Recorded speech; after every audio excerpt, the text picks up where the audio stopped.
That gun in the 16th century was made by a blacksmith. It was hand forged out of iron and steel. That required a blacksmith to do that, but he was a blacksmith who specialized in only making guns, and therefore he is a gunsmith. There were locksmiths, there were swordsmiths, there were blacksmiths so specialized, all they did all their lives was make nails. They were called nailers. I suspect many of those gentlemen probably died from boredom. That would be like shelling bees all your life. Now, come across the Atlantic here to the frontiers of Florida 455 years ago, the blacksmiths did not have the luxury of being specialized.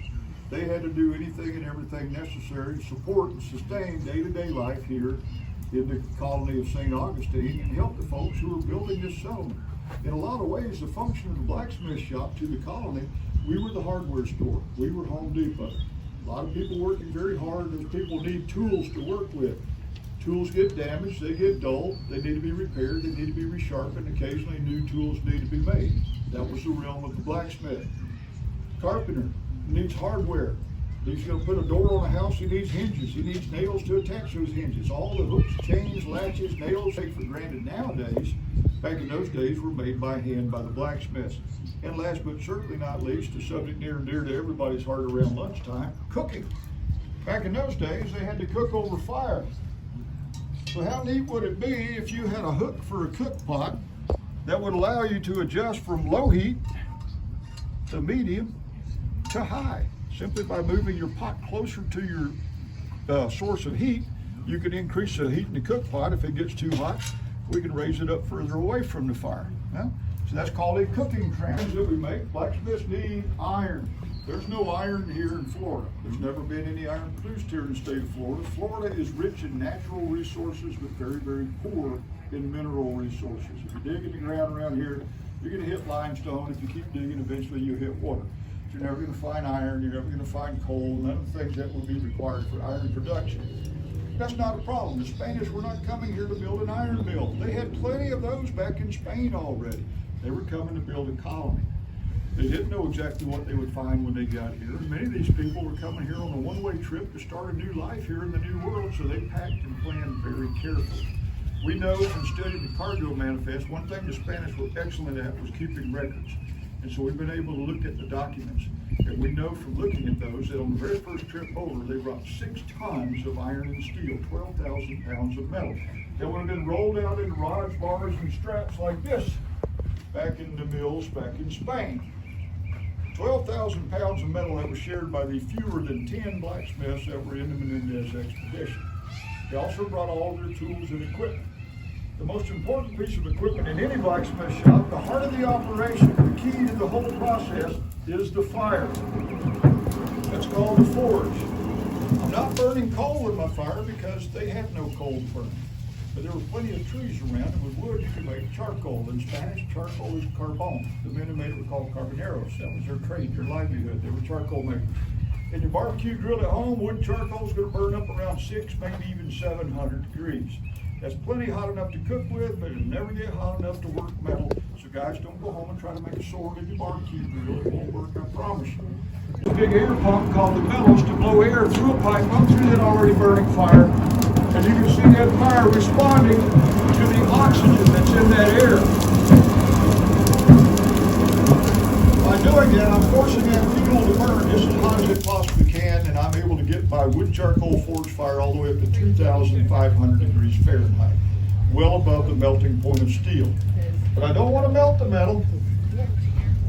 I just want to get it hot to make it soft. But how soft does it get? Well, guys, it gets about that soft. Yeah. And that's why the fire is so valuable to a blacksmith. It allows us to take a hard, strong, tough material like steel and make it soft like Play-Doh, so we can shape it into whatever we want to make. So when it's that hot and that soft, we can bend it, stretch it, cut it, twist it, punch holes in it, do all the things that we need to do to make the different things that we make. All right, so we got this guy back on the straight and narrow path here. We'll make something small and simple so you can see how this all works. I'm going to make a nail. Now, why do we not make bigger, fancier stuff? Well, we've only got you guys for like 10 to 15 minutes at a time. See this chain going around my shop here? It takes me about an hour to make the foot of that chain. So if I were making 6 foot of chain and you were standing here watching me, you would get tired, hungry, and bored watching me make 6 foot of chain, I promise you. But a nail I can make very quickly. So that you can see how this all works and see the finished product. Besides that, nails were quite important back then. They're still important nowadays. Still commonly used in construction. So the first thing I need to do is bring this nail up to color. The first color it turns is red. When it gets hotter than red, it turns orange. When it gets hotter than orange, it turns yellow. When it gets hotter than yellow, it turns white. We never use white hot. At white hot, the metal is melting and literally starting to burn. But red hot, we can bend the metal. Orange hot, we can squish it and actually change its shape. Yellow hot, we can weld the metal, because at yellow hot, the surface of the metal becomes molten. You can look at it, it looks wet and runny. If we hammer those two pieces of yellow hot steel together, we can actually fuse them together, forming a weld joint. Now the nail that I'm going to make will not be round and smooth, it will be square. Like this big guy that I made to show the fourth graders, it's easier for them to see. But you can see it's go. We're going to make a square nail. Bring it up to orange, that's our preferred forging color.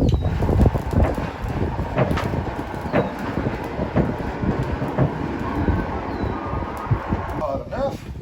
And we'll start by just going down one side, but it actually flattens two. Give them a quarter of a turn, do that again, and now we have a square nail. Put a point on it, I just tap it and turn it, stretching the metal out longer and thinner, bringing it down to a sharp point. While our nail is still hot enough and soft enough, I'll go ahead and mark him for length on this cutting tool here called the Hardy that goes in the square hole at the back of the anvil called, guess what? The Hardy hole. You notice I just put a series of notches in there. I did not cut it all the way off. If I cut it all the way off, I'd have a hot nail flying around my shop. That might be exciting for you guys, but not so much fun for me. Also, as I've been talking and explaining, our nail has been getting cold and hard again. Now, when a blacksmith says something's cold, guys, that's relative terms. I mean, it's too cold to forge and get them hot again to make them soft enough to put a head on this nail. Which is the easy part. To put a head on a nail, quite literally, all you have to do is hit the nail on the head. Just that simple. I'm going to do that right over here on this tool called the post vise. Now, do they have these in the 16th century? Absolutely, yes they did. I've been doing this for 23 years, the last 14 of which has been historical blacksmithing, so I've done a lot of research. I've got plenty of documentation to support the fact that they would have a post vise just like that in the 16th century blacksmith shop. I also have a nail header that I can use to put heads on nails, but this is up high where everybody can see, and that's why I prefer to use it.